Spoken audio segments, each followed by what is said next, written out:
ఎవరిలో ఏ టాలెంట్ ఉందో పిల్లలు పెద్దయ్యాక ఏమవుతారో చెప్పడం ఎవ్వరి తరం కాదు. అలాగే స్కూల్లో చేరిన మొదటి సంవత్సరంలోనే ఒక చిన్న బాబుకి వాడితో వేగలేక వాళ్ళ టీచరు ఒక ఉత్తరం రాసి వాళ్ళ మదర్కి ఇచ్చి పంపించారు. ఏమనంటే, మీ బాబు అసలు చదువుకు పనికిరాడు, స్కూల్లోంచి తీసేయడం మంచిది అని రాసి పంపించారు. అయితే ఆ బాబుకి కొంచెం చెవులు వినపడేవి కాదనమాట.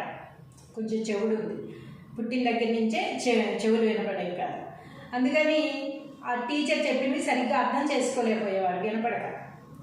అయితే ఆ బాబు చీటీ తీసుకెళ్ళి వాళ్ళ మదర్కి ఇచ్చారు. ఆవిడ చదివి మళ్ళీ ఇంకో ఉత్తరం రాసి పంపించారు. మా బాబు పెద్ద అయిన తర్వాత ఏమవుతాడో నేను ఇంట్లోనే చదువు చెప్పుకొని వాడిని మంచి సైంటిస్ట్ని చేస్తానని చెప్పి రాసి పంపించాడు.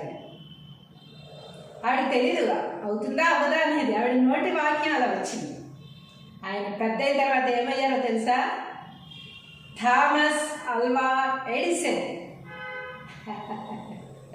చూసారా ఎంత గొప్ప వ్యక్తి అయ్యారో, మన బల్బును కనిపెట్టిన వ్యక్తి.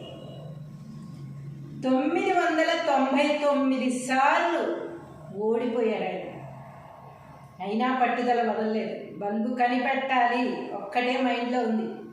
వాళ్ళ మదర్కి ఏముంది, వీడిని సైంటిస్ట్ని చేయాలి. ఆవిడే చదివించుకున్నారు ఇంట్లో.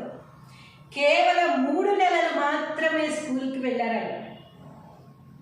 3 నెలలు స్కూల్కి వెళ్ళిన ఒక విద్యార్థి ఒక బల్బుని 999 సార్లు అది కరెక్ట్గా రాకపోయినా వదిలిపెట్టకుండా ఎంతో పట్టుదలతో సాధించి చివరికి బల్బుని కనిపెట్టి, ఈరోజు మనకి జనరల్ నాలెడ్జ్లో బల్బుని కనిపెట్టింది ఎవరు అని అడగని థామస్ అల్వా ఎడిసన్ అని చెప్పే స్థాయికి ఎదిగారు ఆయన. చూసారా, ఎవరినో మనం చీప్గా తీసేసి అలా పనికిరాడు అని మనం ఎలా చెప్తాం? ఎంత గొప్ప వ్యక్తి అయ్యారంటే ఎవరిలో ఏ టాలెంట్ ఉందో ఎవ్వరికీ తెలియదు. కాబట్టి ఎవ్వరినీ తక్కువ అంచనా వేయకూడదు.